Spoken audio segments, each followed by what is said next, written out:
Ya mito mito mito mito mito mito tingo tingo tingo tingo tingo tingo tingo tingo tingo tingo tingo tingo tingo go go go go go mito cha cha cha cha cha cha cha cha cha cha emi la ve mi mito emi le to mi mito emi la pu mi mito emi la si mi mito emi le mi do po wa mito agama le te gable godo ndo kamenami mito cha cha cha cha cha cha cha cha mito mito mito cha cha cha cha cha cha cha eto ne be vio mito no ne be vio mito ame blata no mito me ma blata no mito na pata mito dan dan dan dan dan dan dodo nglan dan dan dan nglan dodo on kam no na pa kana podo tu flem tu na flem glano mi le bio fa fan de kan ya mi le bio mache perika warika em le bio lo awala ja wakala jelo te tire no agbe te kaba buble mo chava lo amesiame amenyanya amemanya manya o keke ma mo chava lo mi em le chava lo tonyo huno enonyo huno ame blata nao ame mablata nao mo le chava lo mi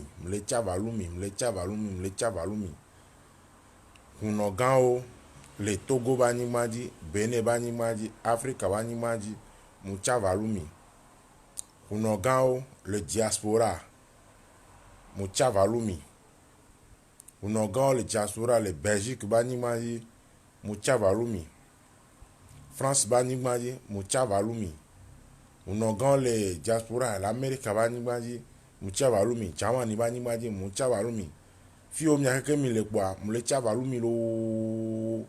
enye nyabe kusivi nyabe dosovi nyabe adivi le ka nya tobe vi nya nombe vi me blatana awo nyabe pejiga le kala enye nyabe vi pe gbaro kame nimba kame ro kujo nimba ro dojo po ba mo po ba ro kame mo po ba ro kame na mo do kame nyere vo anya mpona nponya na mo do kame nyere vo e mpona nponya lo donc mi si ajua dan be akamale te gable godo ete kele agman vi na vi npe tu bi npe zan le kota kuno be mdo kamero be ndo kame dan to enu vi le gbara po ame ye me ma gba de to na mi wetro ya ne mi akeke mi aso planu ne mi akeke mi aso drando le togbo to adi le maman to adi lo voye mi ndo kame mi to na mi afofo mi anovio mi adada be mdo kame voye mi on to va do kame wa na kele a ela e reverse ke ngbalo mi anto mi jesi nya muno na bu nya ngblo na bu mi to cha mi kpo be de ple kuto chowi dada gbe be kwale o ya va o gbe nu to chowi beti adie o kale o ya va gbe agbe me se le we le gbagbo agbe me se le aro agbe me ase le aro o le gbagbo agbe me se le aro kpo we miawe nya hwan logo miawe nya hwan logo atino boto ma gbezoro miawe nya hwan logo miawe nya hwan logo atino boto ya ma gbezoro miawe nya hwan logo o miawe nya hwan logo la maîtrise àlàáfíà Nana Clément good evening àlàáfíà ikpowe miawe nya hwan logo miawe nya hwan logo batino boto o ma gbezo miawe nya hwan logo miawe nya hwan logo atino botoro o ma gbezo lo o miawe nya hwan logo mito cha cha cha cha cha cha cha cha cha. O miawe nya hwan logo, miawe nya hwan logo ba ti no boto. O ma gbezo e, ne miawe nya hwan logo e, miawe nya hwan logo ai. A ti no boto lo ma gbezo lo. O miawe nya hwan logo e, Germaine. A o mu hokbe no mia pata mi de kola folo. O miawe nya hwan logo, miawe nya hwan logo, miawe nya hwan logo ba ti no boto lo. O ma gbezo lo. Miawe nya hwan logo, miawe nya hwan logo ai. Ati no botolo ma gbezolo. O miawe nya hwan logo e.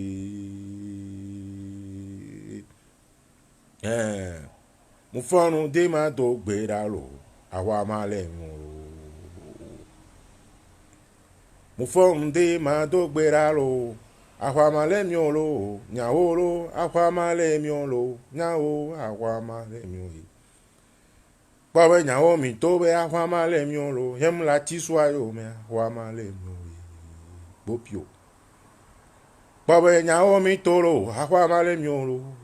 nyawo mi to ahwa male miolo be nyawo lo ahwa male miolo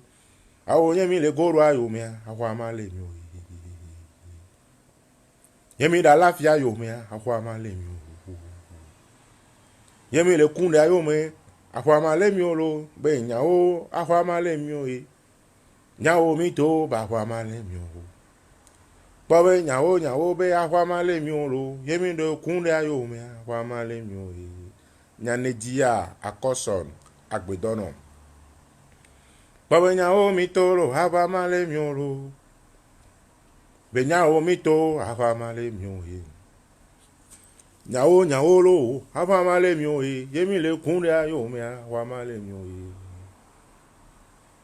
o yemi le dron ayo me lo ahwa male mio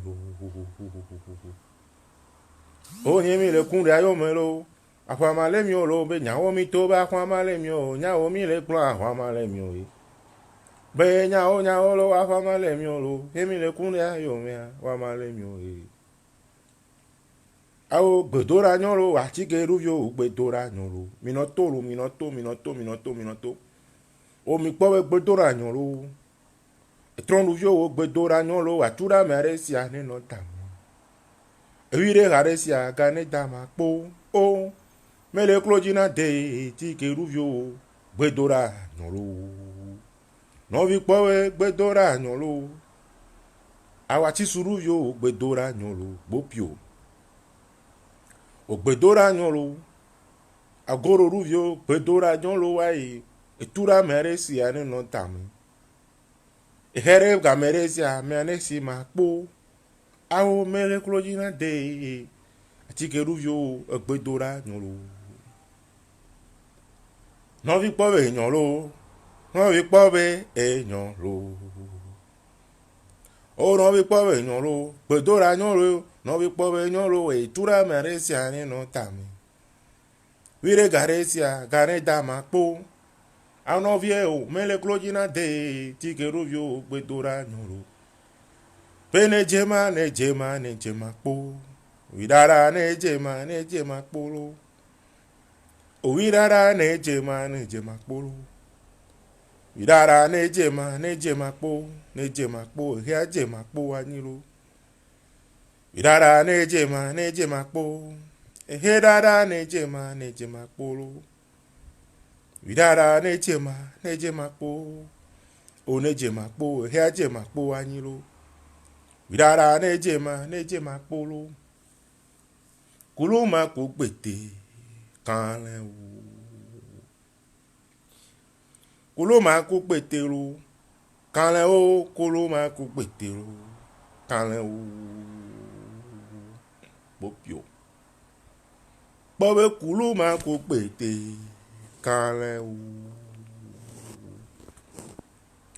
o kuluma ku gbete lo kanle o kuluma ku gbete lo kanle o mi no identifier mia fofo mia novio mia dada mi no identifier be enya gama le tegable godo mia be vi do kame mia be kusivi do kame ma plan le mia gbo mia plan le nja gbo ni egbere no duna mia don haro to ahwae eklenkpe nkuvia bien atezona wazona tazo do kame dan ne be vie do kame la nyem do kame ro kudio nyem do kame ro dodio mle so hagbe so le do kame na mi evi ke mi acha mi la mi no ho hagbe anam mi no so we arejinam ya hale mi agba mi no nu ne sire mi agba mi no nu egbe anye ko mi po agbe emi le po agbe le togbo bo nko mi le po agbe le mamo bo nko mi ye wo nto menu veve we na opo agbe o to ho no ba menu veve na opo agbe aya fufu ba menu veve na opo agbe ezo be nusa ya be nusa si be nusa nigba be nusa ba menu veve na opo agbe gbe a mirula jiha mirula kwa ahade mirula kosire na togbe o nyano dakpe na o enu yo le wo mi agbe me ya ye amere pastor de le wo ya mede nto gburu so afide le wo voa to hono mau segbolisa etito anigbato ke wata ke wapo ke waya fufua ena bena wuna mi zami tro fona mi nkeke amero jibe yo afo vo on fonre amero jibe yo afo vo on fonre amero jibe yo apo gafufu ya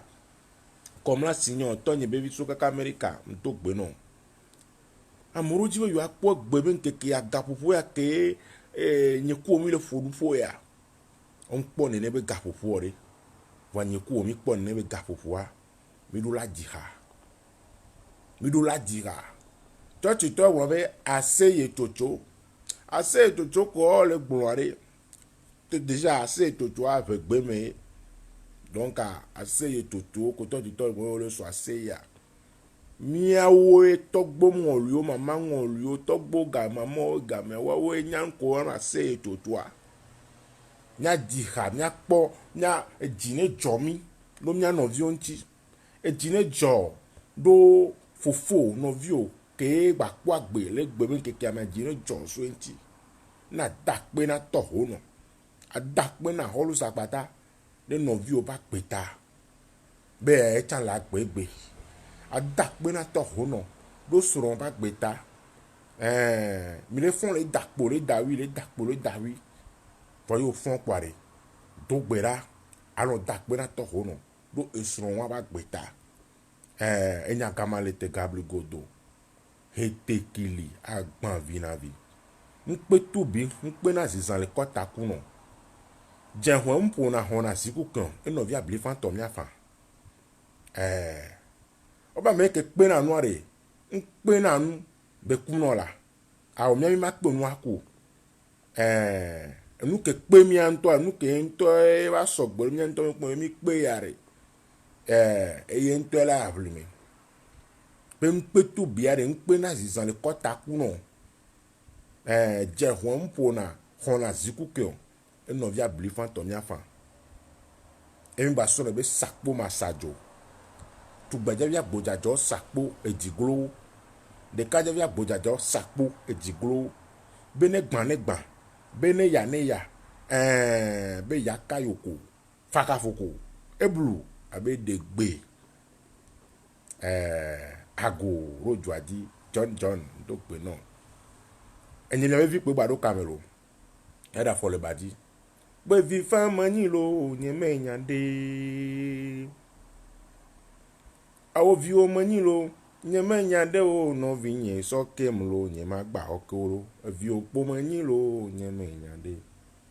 awo eto ho no mi so kema nye ma gba oko awo to o mani lo nye me nyande lo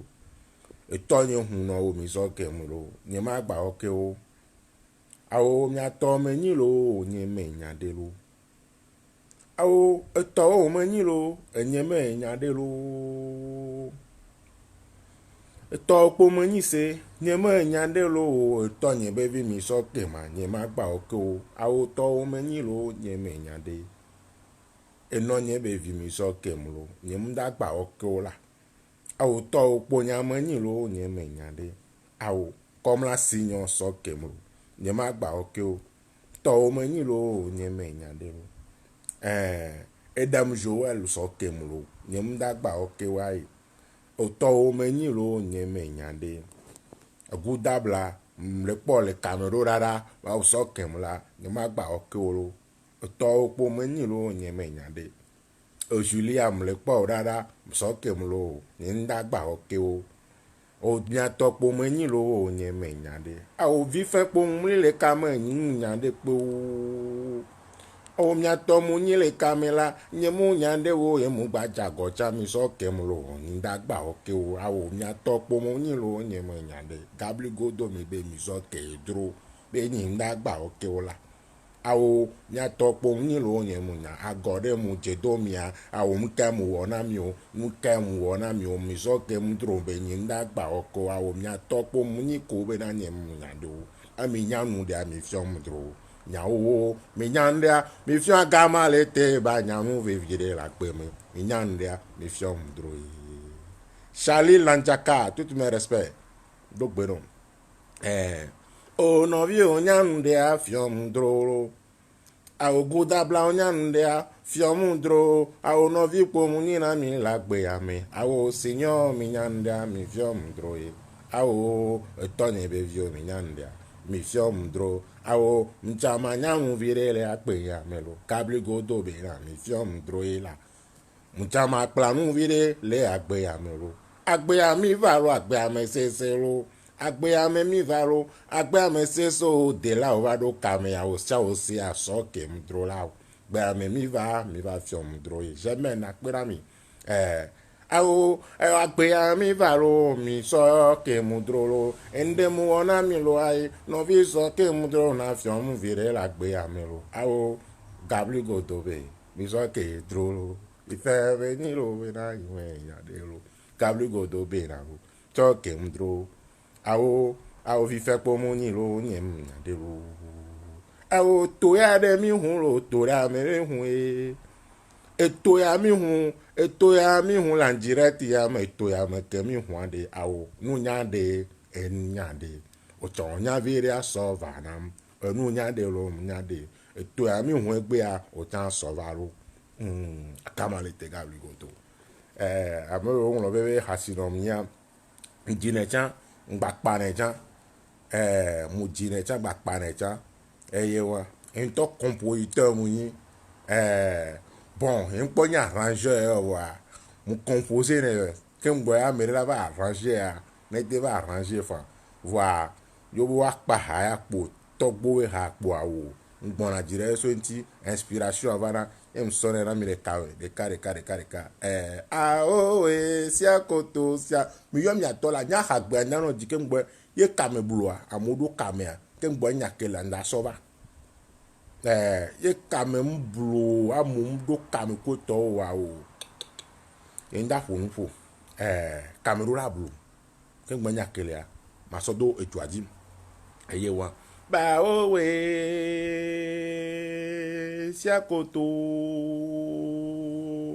le sia na o anana we wa we le sia koto ezia nana oro anana we mi ba o aho we sia koto le sia nana o ya adika ndogbe no anana we wa we le sia koto o sia nana o anana we mi ba ati subio we sia koto sia nana we awa nana we mi ba mama kole we sia koto sia nana o lo anana we mi ba o togbe ye di sia koto sia nana o lo anana we mi ba o ya awe sia koto o le sia nana o lo egloe anana e wa we le tia koto ozia nana we nana o mi ba wa vundu pu e zia koto zia nana olo nana we mi ba olo nyiglan we zia koto zia nana glolo anana we mi ba o swear aho we zia koto zia nana o anana we wa we le zia kotolo zia nana nana we mi ba wo mi nyambe vodu awo wa globe ni na ma gama le te mu gbana mi gbero vodu awo wa globe ni inspiration de dem le no inspiration na mi egbe wa oh vodu awo wa mi nyambe glole ni o vodu awo wa ma o glovire ma volo ma o glovire aye ojú àwọ̀ wa máa ọ̀ glovire àwọ̀ máa ọ̀ glovire rẹ́mẹ̀rọ ojú àwọ̀ wa máa ọ̀ glovire àwọ̀ máa ọ̀ glovire àwọ̀ lè mú ẹ káká ọ̀fojú ọ̀mú ní ọ̀rọ̀ ní a máa ọ̀ glovire yẹ̀wé àwọ̀ wa máa ọ̀ glovire náà máa nyá ẹ̀ àwọ̀ lè mú ọ yẹ̀wé a omunyan lẹ́hùn wọ vodonya omunyan o vodo ado garaboye awo kemu wẹ̀fọ a máa hàn dàgbé awo kemu wẹ̀yẹ máa kò ń vire awo kemu wẹ̀yẹ máa hàn dàgbé la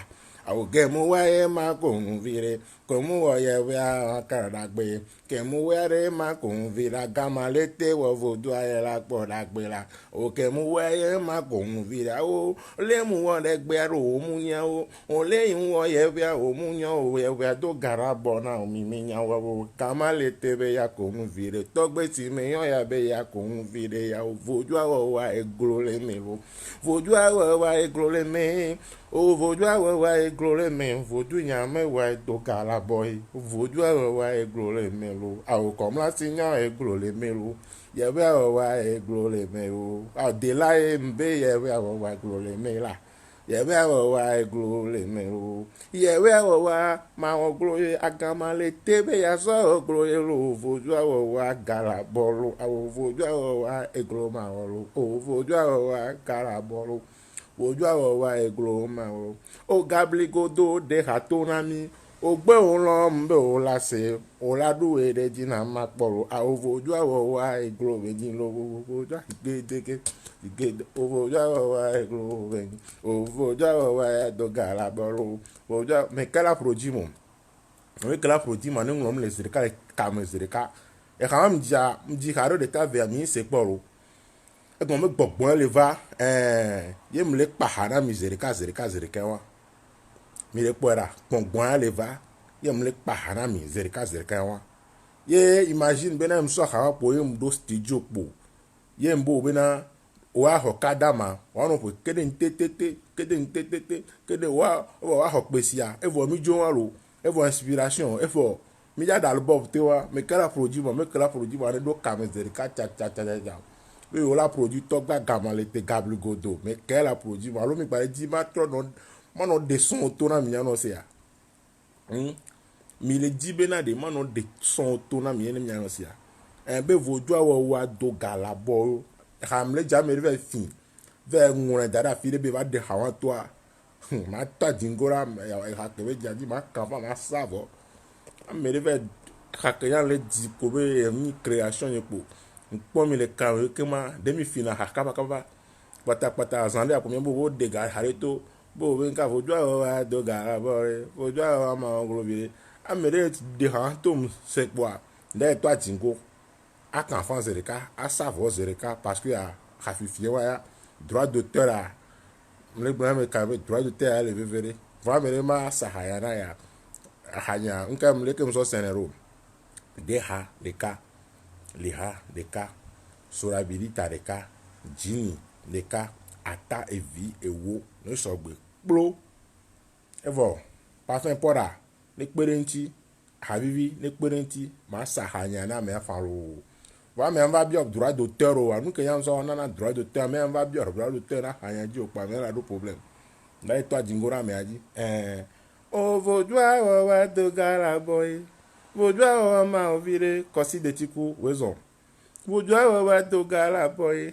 nyama we ma vo Nyama oye we amavolo. O mawe mavoe. Nyama oye we amavolo e agamalete ya oye we aru. Bo piafo. Une piafo. Asempa e asempa lo. Yemi so le yedi enye togbe akamalete gabli godo. Hete kili agban vinavi. Nkpe tubi nkpe na zan rekota kuno. Je hon mpo na hona ziku kan. No via bli phantom ya fa. Amogura be nkonya ejiji unu be yom date no yu enofo. Wa kin gbola yon ko ba voa. Ma han tana me a. Me ro la fa taro nkwaji ke mo ma yo pe ngbo la te nko la te tita me ni. Voa e mo kwa tare ji o wala yo e ka ba si afire. Eye wan donc ame ko di ba aron yon ayon konya complet a. Ataku de ka surabilita de ka ola sova. Mi sova kwa on na mi alo acha zere ka e kan pele kia nde bale me asona mi eye wa bon etonyo enonyo mputa ina mi unoda ho mputa ina mi ame blata na mputa ina mi ma blata na mputa ina mi amo yo le no ye hwe akwa mle puta ina mi ti bon si andre ja si de ke enyanya we vi mi ekusivi gbado kame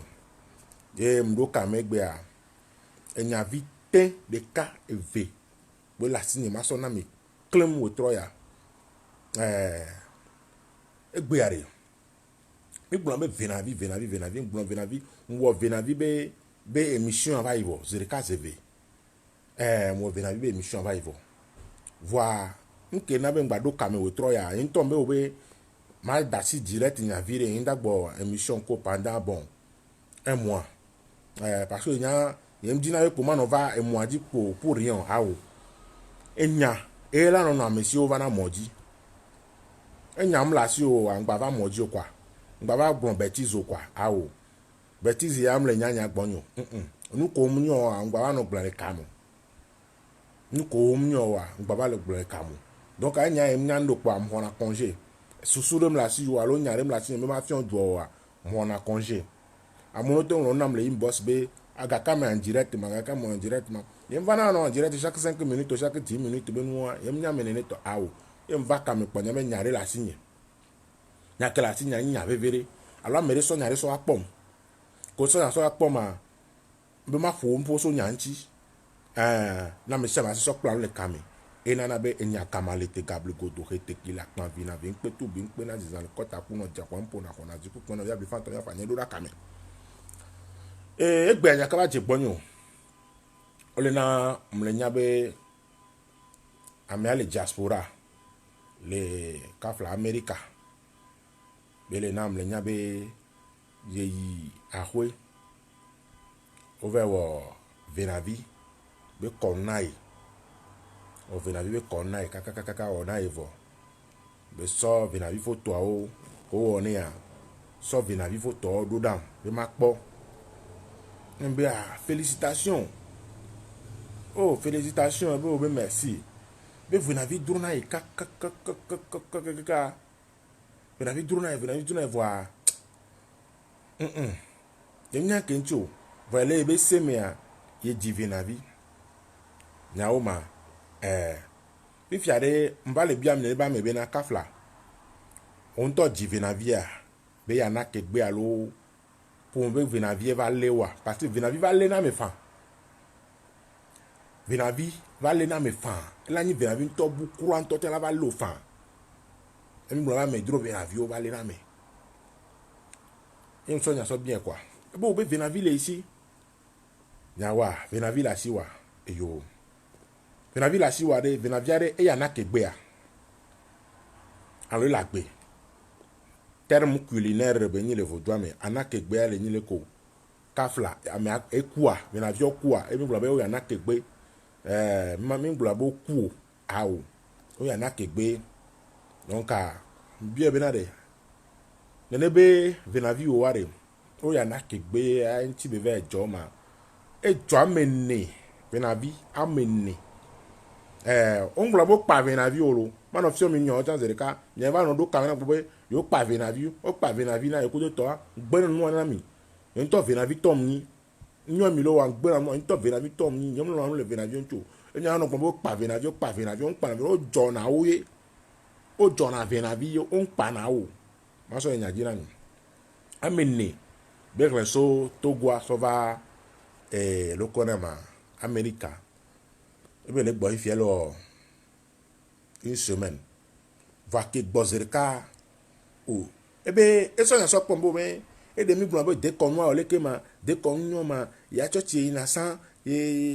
bon il va dans church ya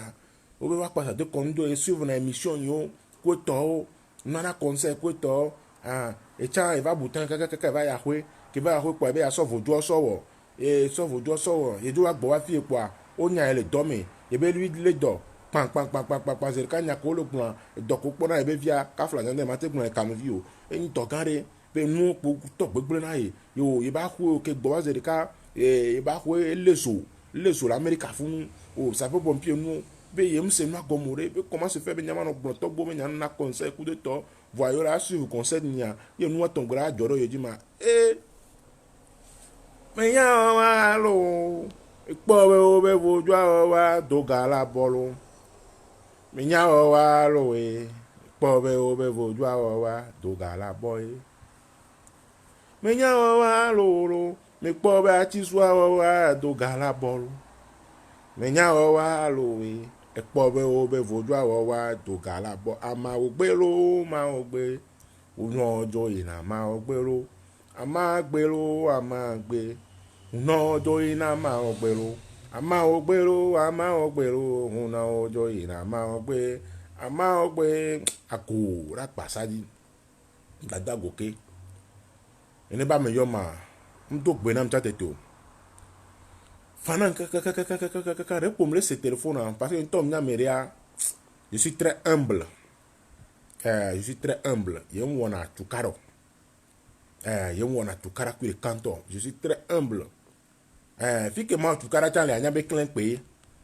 anya be kuvira patagon we na clean pe on va into na ile kwa tukara yem na me ne to kwa mto ajina mo kwa ba ka ma yon kwa yon ku fa be wa ke yeve o no adijo iku de to ha o se na conseil va ke gbo ba lo semaine 2 semaines be yon amu ni ale kele ke jore eje ya embe emi trum to calme be o ejine fano dada ejine fano de kuku no mi ate funu fua be jine fa mi ate funu fua ebe voilà il y a sur quand to ti na san il va to conseil on suivre plus de un an ifipo il va ti te po wa mbe ka fla jandre mate funu fua yo funu fua bare mate funu fua e ma funu fua mbe tutu pa ko la ilo me are o la ba o kon o nya na conseil ami o do in boss me na mto na be enu ya leke la ba o ya lo e ji ba da fore la hwe afo ke la de la hwe de leke la te da fore o va bien conseil ya e bo be mi ha be ma bia bien conseil ke ngba la ya ho re mbo be o mda bien conseil ke ngba la ya ho wa le te kon be côté ya o be yese na nyanyo wa ke clan pe bo be le ya ho ya o la da fo afo dina mo wa mo gbogbo to yi o se na mission no ya ho ko la ya ho da fo afo dina o zia fo na clan bi de pe nu ya le ko la te wero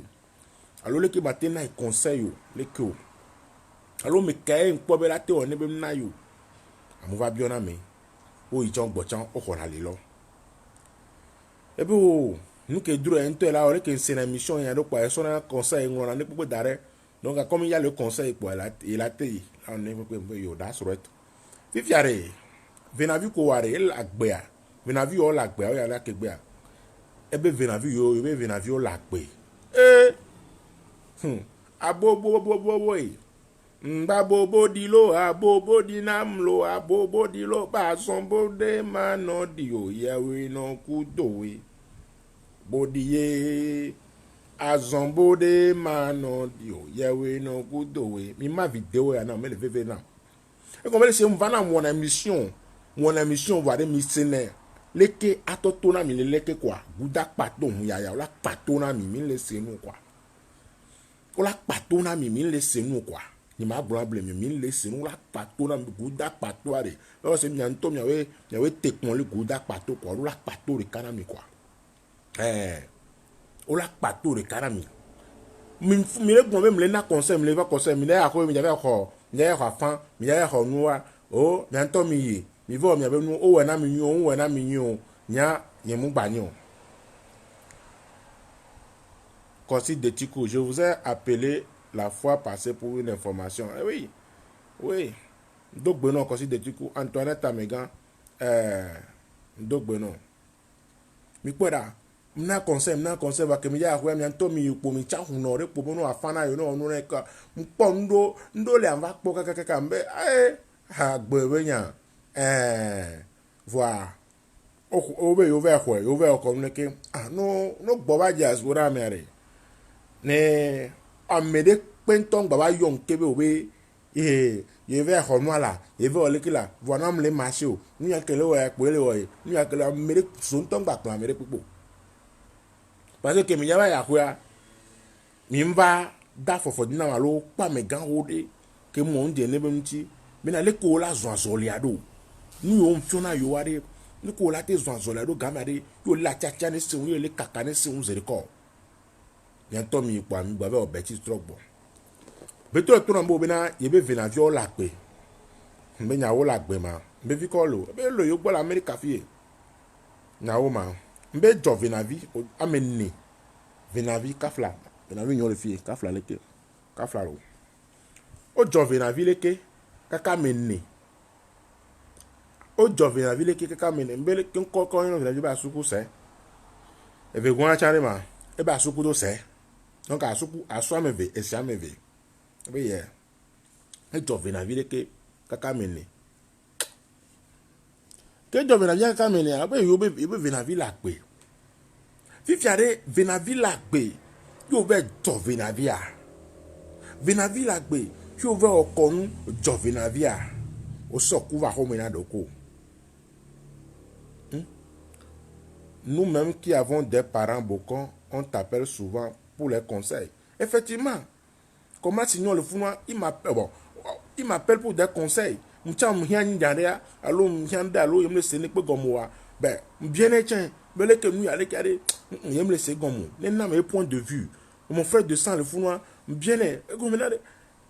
conseil à des et gomo il va caméra de mounien wolo. Va vite cuire que maté so doit pour maintenant mi kenyi be ye mi ya nyale la zerika un coup bas parce que nya sukaka vife na ho be nu be nyina voir confiomia no fiomia to fiomia mi to mi tro recherche mi tro kaka va zunya le WhatsApp be nya di po be na de mlo foju kaka gbere gbere mu to aho nene la sinye ma ya to mi pa mo we serwa be mlove du kaka gbere aho nene la signe ma va c'est un confrère huno aussi qui me demande ça et comme nya gagné wa on sort recherche on sort vodoué on la bloqué fille on la pas dit on la pas la fille on la pas bloqué on la pas dit on la pas la fille on la pas bloqué on la pas dit on la pas la fille kaka on la va les de camp pa nyam les de ka on le direct polo on le de kan on va lever dit aux 100 millions là il y a filo zirko là ça est carré non zirko là 1 million bon 1 million mais la blow va au million pata nyam puna du kaka dina 1 million connaît le kia o blengbo voyez to million muyo vodu kaka vodu am to muyo kam to en plo garé à la file on va dina ne be vodu parce que le que vodu dom doit et les dodina m doit me dina kaka a ko ne be yefuya ne pora parce que toi jingo la femme afin bronan to na bo bena ya fa nyona ka fa to na be ya fa nyona ma que to recherche ni do le blemo ka la fait en va connaître il n'a be connaissance de on ko dare yon di bena de no wa blemi lo blemi ya we ado mi zanga mi to gauche droite kaka tu ba po no me tonde do po mo ya mi di wo no blemi ya we donc a conseil que ni conseil ya mbanana mi le kami conseil que ni conseil ya et mvanana mire kame que ni benade et mi tite un coup zerka nyale la un coup zerka et difa nyale la un coup zerka difa a va bien na bobe même to aho chan le nya ho tutu e po nyara nyo ndasi po nya ho em so business em so ye honya so lo business so si em so ye honya so lo business a millionaire into mani ho em so ye honya so lo business a millionaire into mani ho into na ye honya so na business so aw mudina no atodo na ye honya ai donc am zana garu ye honya nti voye honya nu kebe nanam so nyabe mutu aho mu ole kema nkebe nananya wo ya ele nyi la mesin ele njijo popo ke nro le jime ya ele njijo popo ke nro ye hwenyo nwa ele nyi nkoko ke nro na gasia game ya ye mso le nyaji na mi ima video a mi mem ye mso le nyaji na mi ebe yobe venavio la pe venavi ne o jima ebe amene e kombe eve kudo ve kwa be ko lagbe a ke yo la be ko nkudo to wa una le to na ebena ye do la o venavi mbe una bi o be venavi o lagbe a be bio ye te to na be lagbe mbe vunwa to no be venavi o vina to na vunwa be venavi lagbe ye una tro venavi na o cho venavi na wa ebe ok pour ne kan bon pour ve gwa ni bele ko que mi da were ito adingo afan jete a déjà tane ngba hete ma ka ya afan be tepe ntoso déjà nu wo ko ne afan jete afan jete onu ke ma zero a ho videre be so do a ho mi a ho videre ngba bi im da te bi o ta me na de o gba kan fare ni alo o gba ka fare no a enu wo ke ma zero o so a ho viva ho mi o so ku va ho mi o so nya va ho mi o so peshi va ho mi akpeto la pe avenavi la pe o mu jone po pere o venavi la pe a o mu jone po pere o vivia wa senyo no abenu meda wo blana mi le kadi be eji venavi ka ko so na photo venavi o photo so fi na mi le kadi a vo ami pona venavi jojo la siwe o mi ato enu lo wa mi enu lo wa mi donc a ko pona venavi jojo la sinye po venavi jojo la sinye po a bon ta mo susu me venavi ko lagbe ya e mu jo wa venavi to nya mu ni bo yin mate jo venavi ke lagbe ya yin mate jo po gbero ri yo a tagbo le gble na ma venavi ke lagbo mu jo no ri ntim le gomena mi bio na nya gomu mano en direct le ke mano bio question embe mi pasisi mano bio ke ton va mi ne no nu ke ma di nu ke la no bla ho me na mi nu ke la no ano gbesi va ho me na mi nu ke la no bla ho vi kama gbesi bon nu ma di nu va ho me na mi a donc a ke so na fo ten so ten be mi venavi to kwa nya mi be tam susu me kwa venavi nyo ko m jodare asu kwa asupi akwele kwa venavi ko la gbe na ma na be kem di venavi nti mu jo venavi o kore ro kwa awula nya to emlo an dire fiade ya no so fi okudo bi ke kren kom do an dire ti nya no nwule kwa lon do gbe no do ni so wa pe no ano se sere do ni so wa pe gba do ni so wa pe no ano se sere na lon do gbe no lo dans les caméras l'Islen agbedo mi le poda on le va direct ya me a ye bieve mi le namu e bie ton mi le namu mi le jahale namu mi le jasurabilité re ka mi le jini le namu mi le oda pere pepe namu if ya tro no yo mbe ya tro no fana mbe onu conseil ke mi na yo be yo asu conseil nya e zo ba la ho na yo jini te to plan tan de kapo jin te to frena de kakpo if you va le yom va le fana le kawe be yo be achieve content ya ezola ho na yo mtonami le kaji bena venavi la gbe ojo ne mi tro po video ke wo so venavi ntia mi tro po video nya konji nya se video so premier étape kaka dernier étape bena de mle gbon le fun po bena de venavi ke la gbe a ojo ne ma mi ve se video apo entie de mle pun mi le senya gom mi le senu gom wale mi no bio imlo a video mulo vidéo ye mulo émission ye min le sende gomwade mi no bio alo mi da wonde ade mi dakare kana to gba gama le te gablu godo mu le to ye nda bio mi biere ka ke mbo ma gbonya na mi o ye nda bio mi bie ve o ke mbo ma gbonya ntoto na mi o e gomwe mi abe héritage ye mi abe héritage ye no ka ke mi héritage ya nko bo chan héritage o be ni donc ma me kudo fa anigba ke mi ato gbo so dare na mi a ma me ma kwa anigba ka so do so tonyore mama anigba kudo we mi se mi a donc ke mbo la ya anigba dia enyanyi la to no we na ke direction ale ka anigba le ya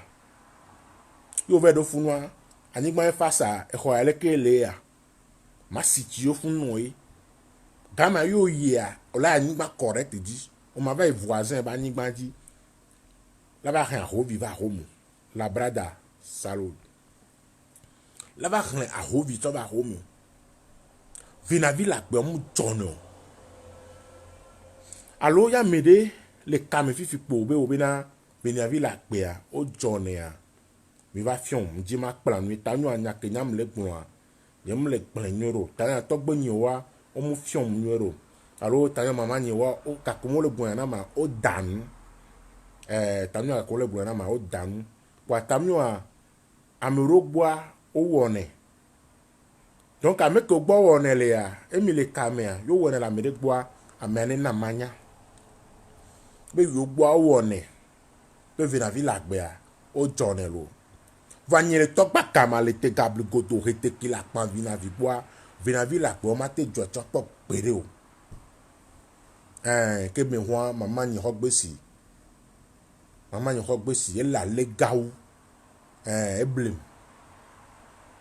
ke bo ho de kon no blem kwa ke bo ho hun kem le sia e ho am le dinamo vina vi la pe ade o mu jono mi so feuille crayon, bic, gomme, feutre, so dare, nyango noa. Vami le ye wo gbeare. Mi dakare kana.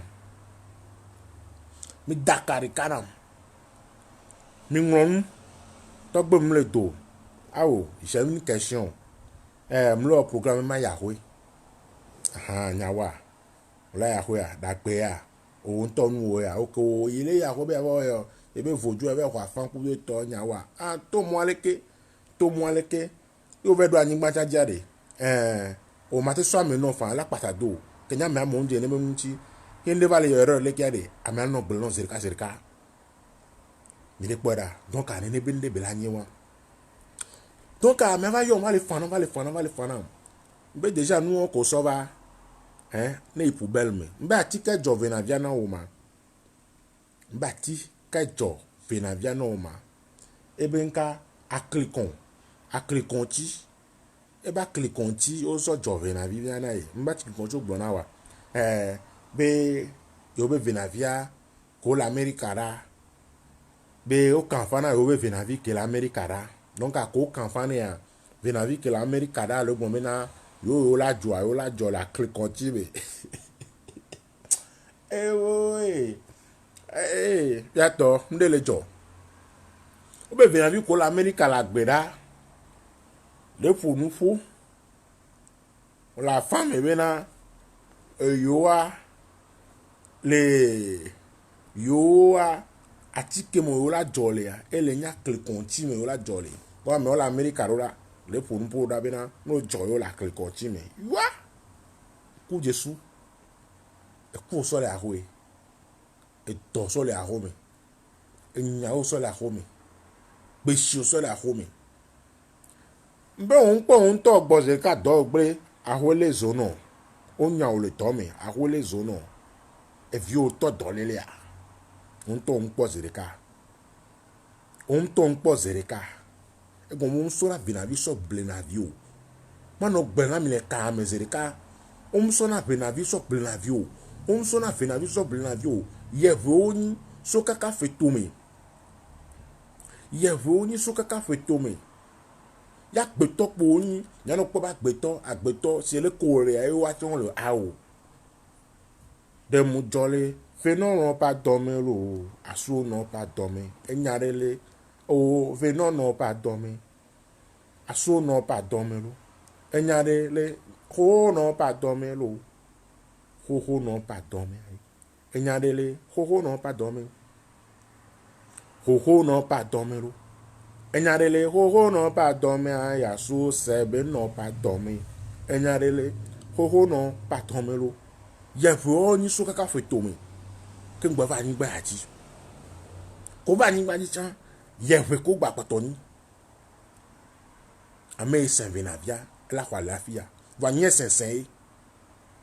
Un dura me kwa over John va na home. Aw. Mu duru na me po be venavi dro kwa treva home. Alo venavi la na pe no po. O ti venavi la pe no kwa a treva home aw. Et si nous faisons donanao, venavi la gbeade. Et si nous faisons donanao, venavi la gbeade. Et si nous faisons donanao, m'le gbenami. N'yavait tourné quelque si éléphant be tourné ne ba doué ne mia so coton ti, mia so tui, plou ba tie menami. Yam di même no joro no vinye dio. En di no joro fofo nye dio. Le yam no joro ne ba media enyi nda vem. Mais donc, ce n'est pas la peine que je vienne vous faire les émissions. Mais ce n'est pas la peine que moi, nous émission, nous proposons aujourd'hui, nous conseil. Parce que les conseils, ils sont là, alors ils sont quoi. Ils vont la faire parce que vous avez, bon, il faut prendre le temps, alors nous, pour nous faire quoi. Je ne veux pas quoi. Je ne veux pas. Parce qu'il y a un révolutionnaire, il y a un mouni. Ahwaba me nya muni emi ya fa gbeji po mi to mi ya fa gbeji zerika ne mi ale lan mi agbo fa ko alu mi ya fa gbeji mi agbo afa ti mi agbo fa ko mi alu mi ya te gbeji mi ale lan mi agbo fa ko mi le pora wa mi ya te gbeji vopo me nyi be lan to ju wa le mi la te gbeji a e de fu e ti mi da ya te gbeji a mi nya na tuke mi ya so e tukpe no ne ke mi ya sia e mi do ade ame ade le mi ya dade ado le mi da dade adoa e mle fion mi le kaji ya vonya ke nya no ha me po be le mi dade ado ko mi nto po re ka po mi tite po bo mi do afa me mi dade a adela le mi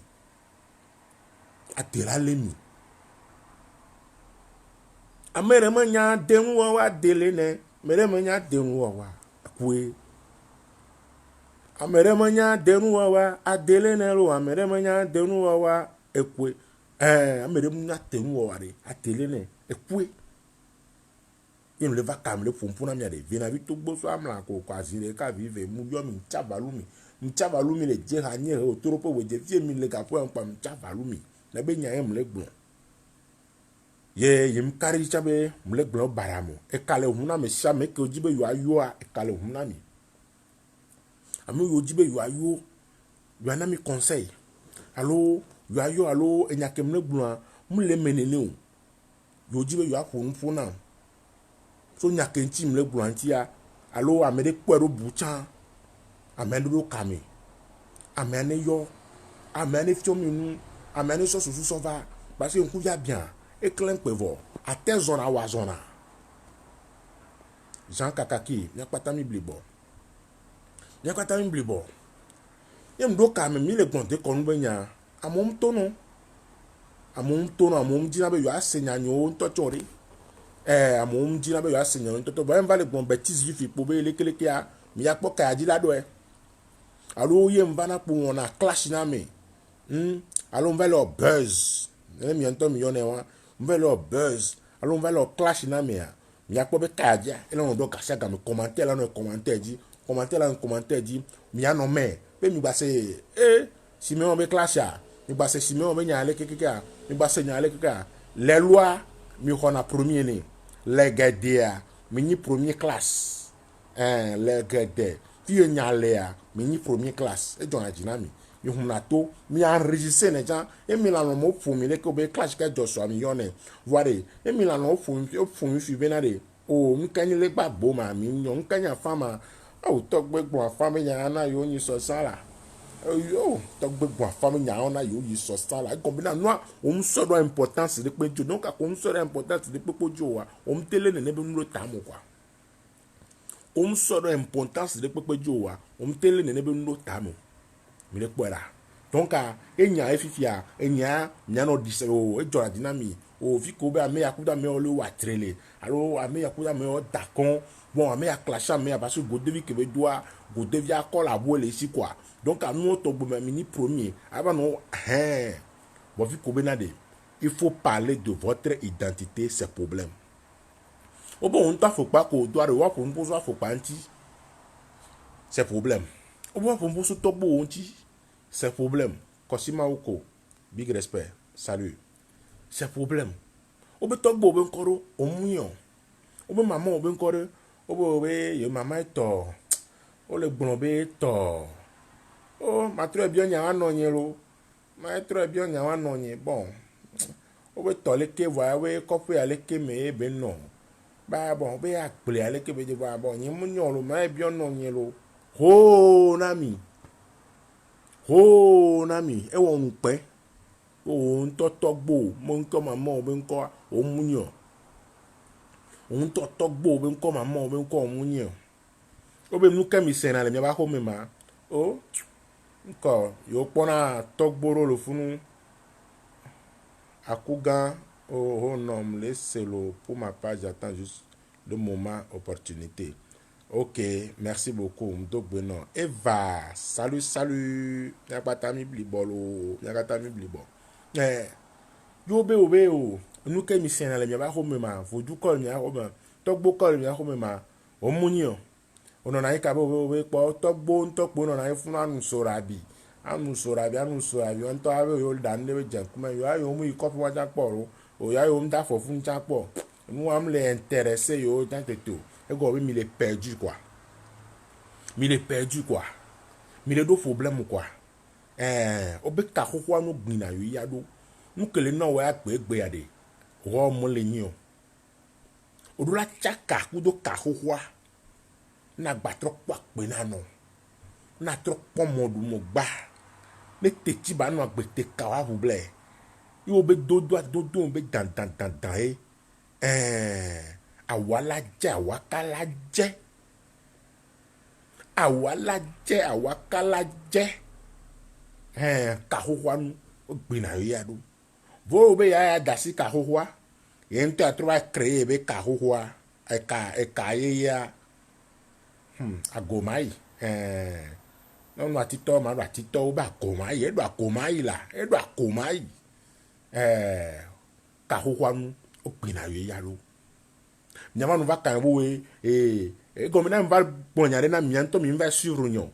inde va o mia mianto pe baba yona agba no accuser mu quoi africain mi de fulo enu ya va fiona mi le kame fiona mi le kame ya mianto mi va on bu nto croix o gba e chakami o gba we flumi mi gba ba ho le zona mi loko ne ma double na mi me vi le do après a me nyanyi bele ko ok togba gama le te gable go do le fion yo kamera yo va ne be mundia a ho va le zona yo donc on me considère o le gomena e diable mo ni o le considère sorcier mo ni ngbo sorcier la sinye ngbo sorcier la sinye yengbo on va do amere na mi kwa on va gbole na mi kwa lelo enya epominyana lelo enya epominyana mi am lection mi le kame même to mi so bi que créer un gomme so dare le ngonu apprentissage be nu ko mle na mi apprentissage be nu ko mi le ngonu popo va mi to mi atite mi va oro mi volonté di mi la ba do mi aja mi bo we to gbe ya e ko do kame o le gbon yan leke yo va oro ne ja mi wo oro ne ji o nya ni to gba gama le te gable go do yin to na mi po le kaya mi be finavi ko la gbe a o chono mi ma vidéo et soirée je me dis maintenant émission de 4 fois quoi et tinam quoi yo fio même de cadeau lene to ba nta beaucoup non do tiens peu coup de bic à na ni timi jukula bon maintenant sortez votre feuille et votre crayon et votre bic sinon là on tourne les jukula bena que tu avec blanzer ka bien on le do tame akamale te gabli godo enyi ntok boya nintok boya Félix Mikaye be adokame comme la signor c'est l'ignorant l'africain ago togwe enwale do oui la che mi bolo oh la che la fa la vala da me the colorful la che fa la vala yo émission ko lo fi fiade me do akpe manya blogade no nene de émission ti adomo so ngba no mo nene na bo bijie kafla ewe ameyo ewe senya kuto la te biji fan va ngba lujene akonovo manya eye lo nya no vi nya fufu nya dadaro kafla eja ya hwe am yo ngbe no se gbo o be aso do kotoko me ngble no be ya hwe o gle ne be tofi ke yi ba dogo glia e va la blonya no mbal bio gle no ku bubu ni chon ku agla jeje nene kwa mezuzu ese onyi fo conseiller nene ngba bijio manye tamenyo a nyem jesi ame o nyem nyanko wone bwa tanyo wo nwane bom nyanko wone togwe nde kuku gane enu ya ke fifiari nka nyato huno oduna madu levore nkane ameke ovena via na ejibere ame ampulio nyono anto nyanko wo sodalo mene vena vi no agbea abinem jone popere votamenyo de vena vi va zegbo alo nuame enu agome me be vena vi de o yi anakegbe vogbo be vena vi obi o la ajoari eye gbo yo ano ola te ko sinu pene vena vi kele si l'America togwe nde kuku gane lo huno de kuma te onu ya vinye vi fe tukui la sinya vinye la ro diza o ma te gbenya la londe be vena vi la giola jo pe la be e ma te to budabla nya keble gbona ware nya keble gbona ware on bio question e ko mena ka ba mbuka gbonji trop bio question me trop bio question me a mettre sur conversation lo dam le koku no onwo nke ngbo inu adia ele to na wunu be ye be vena vi o la pe e mu na le to na mena e vena vi e be vena vi o la pe chan yo la te joiner fa nous qui le venir wa intime le bon l'émission y obena vena viva sename vena binto bukwa o la zen pour meto la zen enfin o la do vena vi dare se venya vena vi no le fe via pour me vena vi beni vena vi no le fe via pour me vena vi beni nam e vena vi mjikpo ya na kekpo yo pour me vena vi wa va zen e ni vena vi no ko le fi via même jo dare enya kento maglo amerore ehua ejuru amu wa o jeda ehun duru amu wa jeda olusia enye anyekele fiefia nyenji vena bipo bo kafla jandre vena vi la sin la home ole po nene nim di vena bipo bo vena vi zena mebo nene la o yete vena vi nyo ko so se fiare vena vi ore mare vena vi same ngbem le video ni vaye pour me vena vi ko sema yem ti vena vi ya na ke bo vena vi ko nyom jo la pe donc e ya wa pour me to ni mama ye be vena vi o be ya gbo ni o la no o pera donc o va zem e ko va zem ko ko vena vi to ta me ton ni nene o pera donc vena vi la pe a o ma te jo vena vi la pe aho poto kliko awo tobe ne enwa ya le meade ne tobe eyari odo a poursuivre nya o ya odo a don ola abia huno ke wonu ne eya no vivilebo e do ya ne ba zo chande soki nya dele mu nto ji hare ba isanbe soki amike wonu ano mike o vena via no e vena via la gbe ojo enwa ya fédération amodo ase Ça dit, au global, nyo patanya men koy, venavi lagbe, aminum journal. Et ya, non là magique,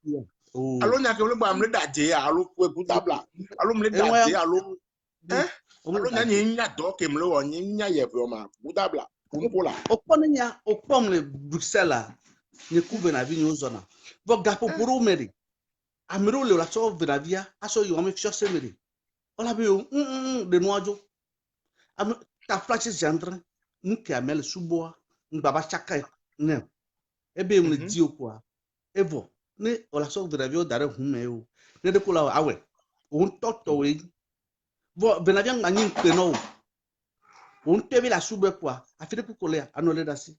Vo no via so ya me fiase me la me de gol ebe o ye mo la don. Mbazizio. Yento le me agbasa. nya o nya mu na fe so me ya me agboze kam to me kwa pe to mi ba le yi donc am da jahane chan da tu fene chan tu o le di client o le ja ro me le di client na gbo no zereka donc am gbo ba pe to nya ni kwa pe to ba le yi ye ati pa pa o le po ni kwa pe to ba le yi donc em do me se kam jina habibi pam tu na fe na wa chan zereka bon ne amiabe yemle di gaon be yemle di be aso no o ra to ku o ma jo e nda no fe se chan mo nya kene glo on te nyan to le subo nene ka flan ne gbo be vena vinyo o le gbo le fi o wo ya yin ji po yin ji vena bi po bo ko be gbo yin yo ra se a nko wa to o po ni to be amela no agbepo a o la be amiabe ce qui veut ne va ku alo ne va ku la va jole akekoti me alo nem nya se nya gom le nya ko lo ba ni se gom no le bizarre quoi ebe nya no ebe na re hunu abera ebe hunu abe fika vena viole ne ma ebe la America ebe la gbe o la America ebe na re ne yo vena via bobo le nyure le fuma ke yo vena via wa be yo le nyure bo be via hunu ebe ka fa ben ka so ka fa be hotukui mbe bo hotuki zo ka fa o ke populaire ko be populaire ko donc hotuki le gbo be na be hotuki le gbo be na vena vi ko la America be na yo la jola akrikonti me ne va ku alo la na gbe la jo ebe agba jo zerika la be wo lo compose zerika la directement la bono jo yo zerika la e ko men keble plan ne trop no me nyude c'est depuis 13 heures ya il me quoi même il faut au moins 2 heures de temps quoi ne to nyo na to de fu ne to nyo na de vena vi me fu va yin chan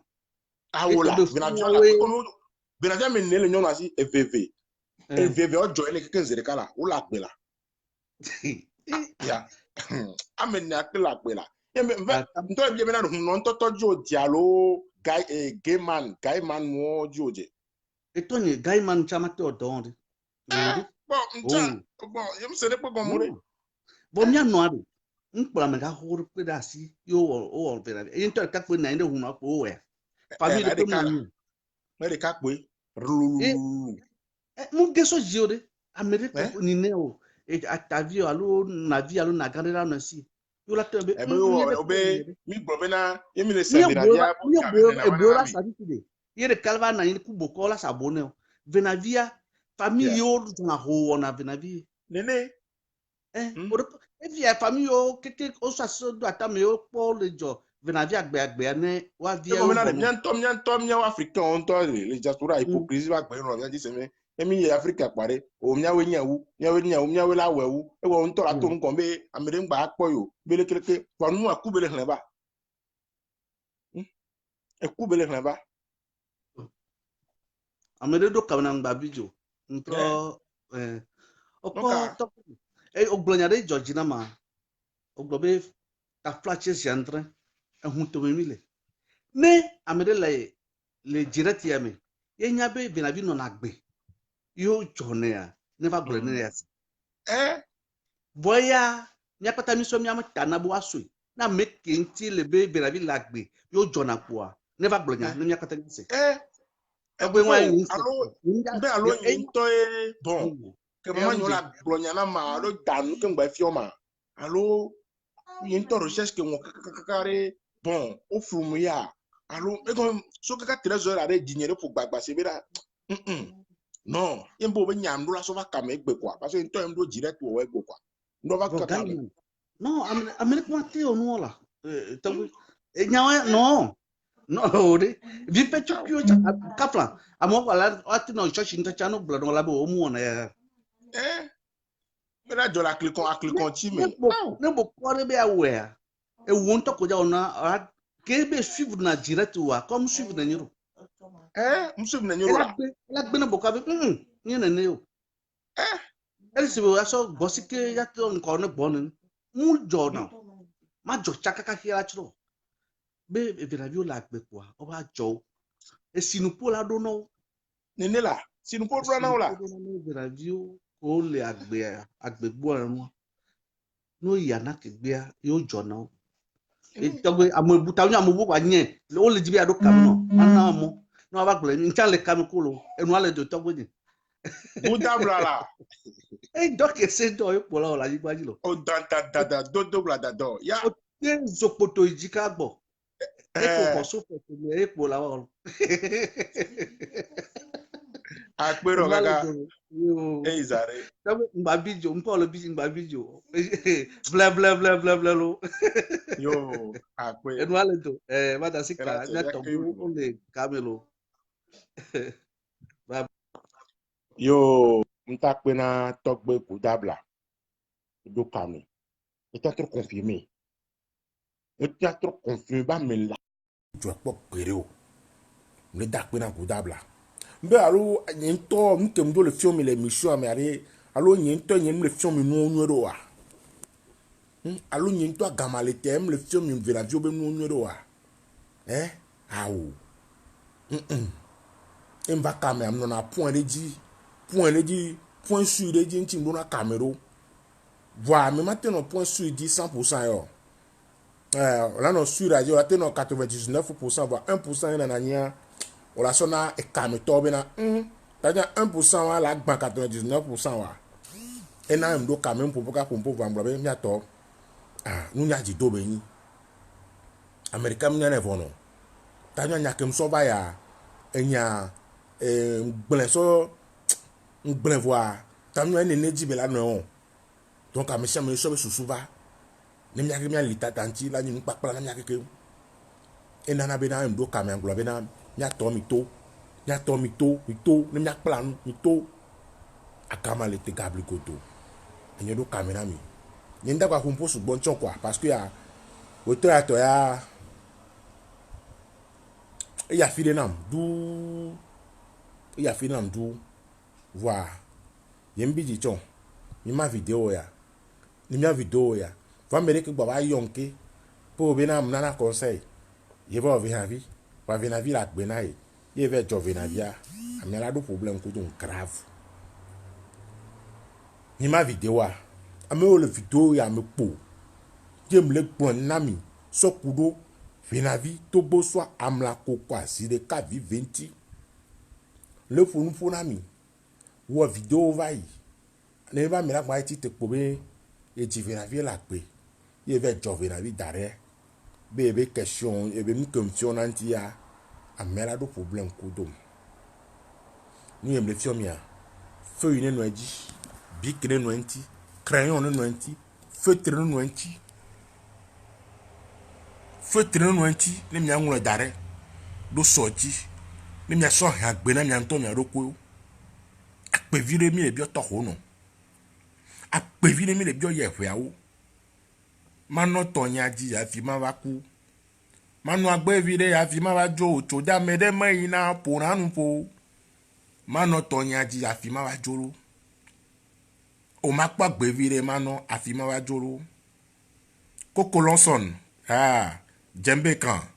do gbenora o mano tonya ji lo afi ma va jo be cho da me de mai na po ranu po o mano gbe nya ji afi ma va joro vena vi to bo sam la kokware ma gba kuro to me na mi mo na me venavi no na gbo jono ye mi le jono be venavi ware mi le ple kura mi be vio wa ne be venavi ko la gbe ke mi le jo ware mi le ple kuna wa lo on pa me ke be wa ifi be vito do le grava a ho le zone e do gble ne ya nya po be o ka fla ba ti papa be ni va ti papa yo nya po be nu ma di nu be ni va attention lo a me dem gble la ku do lo e fara la lo me na me va ko na zo do amelo e fara la me na me va ko na zo do amelo vo we ro no no me nu a lo to gbo we ro wo gble dare ro lo mama gble dare ro lo ko we ro lo ko one ro po yo we ro no no me nu normal me a la lati ati la seun o la leka e kala seun fafalava e kasikalava o ma bio adu pok pereo o ma bio tak pok pereo amedem sena vena vi be ba bio na dudu awu ke bo won to mi esensen o elo vena viare e jona lati voro me lati jollo gwazangu me fa lati jole hechi me fa e jona kaka jona le lokona ma patima e jona kaka jona patima atime mine kwera nonka o jona ça dépend vena via fi ke nto ebe ya tole ya chosua ene ba ti chan la di chan konwona ke ngba ji ene ba ti ame yo jona vena vi on chan le spécial ame yo jona ene ba vena vi chan le spécial mani nou vena vi po sa la sime po pour de avec le vena vi la sime aou on va plus na la sime yo alors so na capital bona capital ne pa vena vi na yo aou ame yo jona vena vi o chan on nya me spécial lo ole aku ajena fofoga akpelo notowadi kengba abadolo pardon pour l'écriture yo la cheno da eye wan wakaya nkuna da ibo mi ma ku da ibo ko gbero ebe da la fu je he le togbo mi nko mo mi nko mo ji ko so ani ko su mi nko mi ro akpe na mi egbe ay mo ka fo nbo sugbon